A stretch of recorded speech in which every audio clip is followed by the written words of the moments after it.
ibiranga ubwami bw'Imana ku muntu, hariho urukundo, hariho imbabazi, hariho ukwizera, hariho ukwiyeza, hariho kuzura mpemu yera. Ibyo nivyo biranga ubwami bw'Imana buri muntu. Ubwami bw'Imana, ubwami bw'Imana, ubwami bw'Imana, ubwami bw'Imana. Yesu yavuze ngo ubwami bw'Imana buri mu mitima yanyu. Nuko turabaramukije mwese, amahoro y'Imana abane namwe. Twifuje gusangira kandi ijambo ry'Imana muri kano kanya kugira ngo duhembuke. Bagenzi, ibihe n'ibinyene, reka dusenge. Turagushimiye Mana, urakoze ko abanye natwe kandi twazindutse amahoro, twabyutse amahoro, n'ubu turi bazima. Ijambo ryawe rigira ububasha kandi rishike kuri benshi. Ni mu izina rya Yesu Kristo tubisavyemwo, amen. Turabaramukije rero mwese, amahoro y'Imana abane namwe. Dushaka dusangire ijambo ry'Imana rivuga ku biranga ubwami bw'Imana ku muntu, ibiranga ubwami bw'Imana. Kuko Yesu yavuze ngo ubwami bw'Imana buri mu mitima yanyu.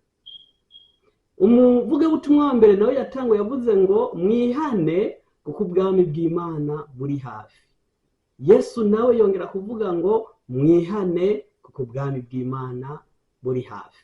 None nibihe biranga ubwami bw'Imana buri ku muntu?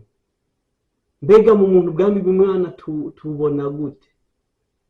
Mbega iri bwirizwa nshingiro dufise ry'ubwami bw'Imana turibona gute ku muntu yamaze kwinjira?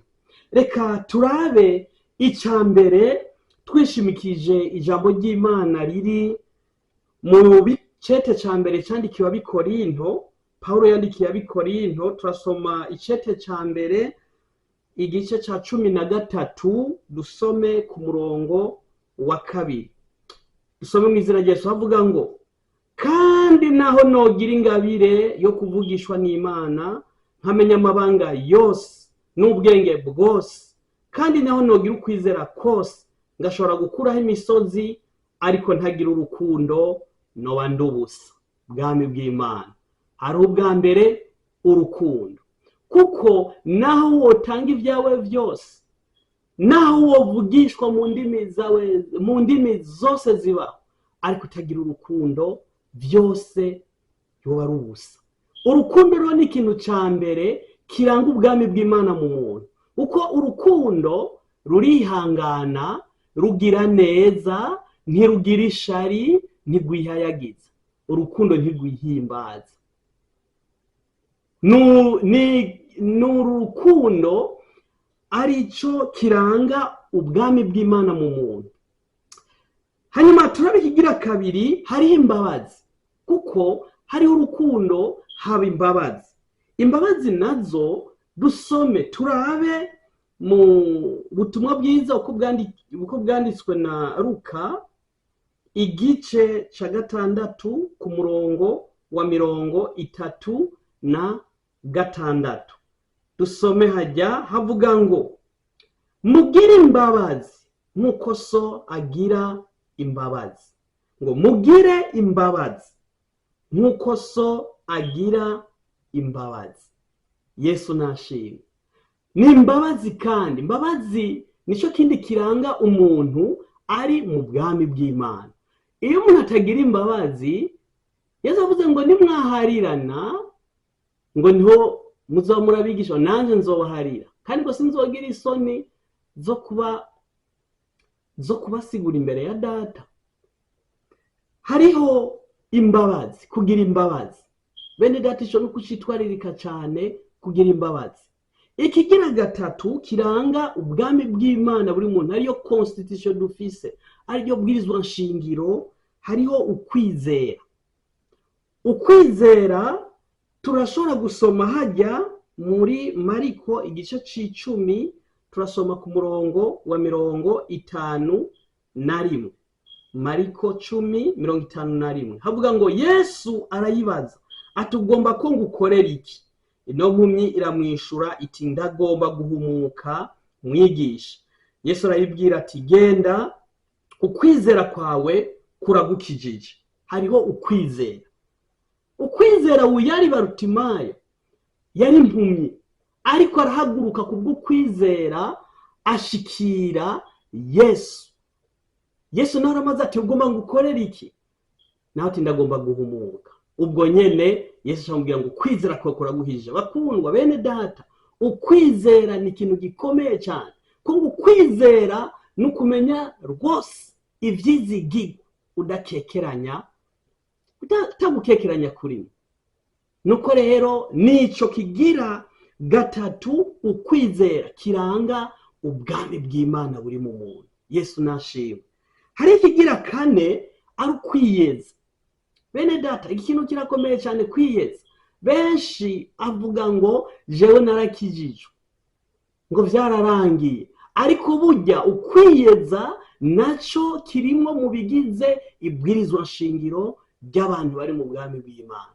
Ubwami bw'Imana, ukwiyeza. Kuko umuntu ntashobora kwambara impuzu mu gitondo ngo bwire agifise ya mpuzu kwiri.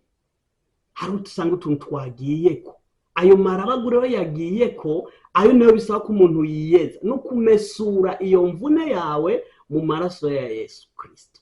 Ukwiyeza. Dusome naho mu cete candikiwe Abaheburayo, turasoma igice c'12, icete candikiwe Abaheburayo igice c'12, turasoma ku murongo wa 14. Havuga ngo mukurikire kugiriranira amahoro n'abantu bose, n'ukwezwa kuko utejejwe atazoraba umwami. Ngo mukurikire kugiranira amahoro n'abantu bose, n'ukwezwa kuko utejejwe atazoraba umwami. Ukwezwa. Jambo ry'ukwezwa rirakomeye cyane. Bene data, umuntu wese yitwari ku kwezwa. Yesu nashimwe. Kuko ntushobora kwiga uko nyene hamushike ku mugoroba, no ku mugoroba tarashika igihe tuja muri dushe tukoga. Nukwezwa nuko bitegereza kugenda kugira ngo umuntu aboneke ko ikimenyetso cy'ubwami bw'Imana. Hanyuma turarangiriza kuri iki cy'ukuzura cyo kugendeshwa na mpwemu yera. Ngo mugendeshwe na mpwemu yera kugira ngo ntimushitse iby'akameremere kipfuza. Reka turabe icete candikiwe Abagalatiya 5:14. Havuga ngo ndavuga nti mugendeshwe na mpwemu niho mutazoshitsa iby'akameremere kanyu kifuza. Kuko tugendeshwa na mpwemu yera, twuzuye mpwemu yera, ntitugenda nkuko akameremere kacu kifuza. Kandi iby'akameremere kanka niko mpwemu yera nawe uko akameremere kacu, ibyo akameremere kacu kifuza, mpwemu yera aravyanga. Ibyo mpwemu ashaka akameremere kagomba kubigwanya. Kubera twuzuye mpwemu yera tugwanya iby'akameremere.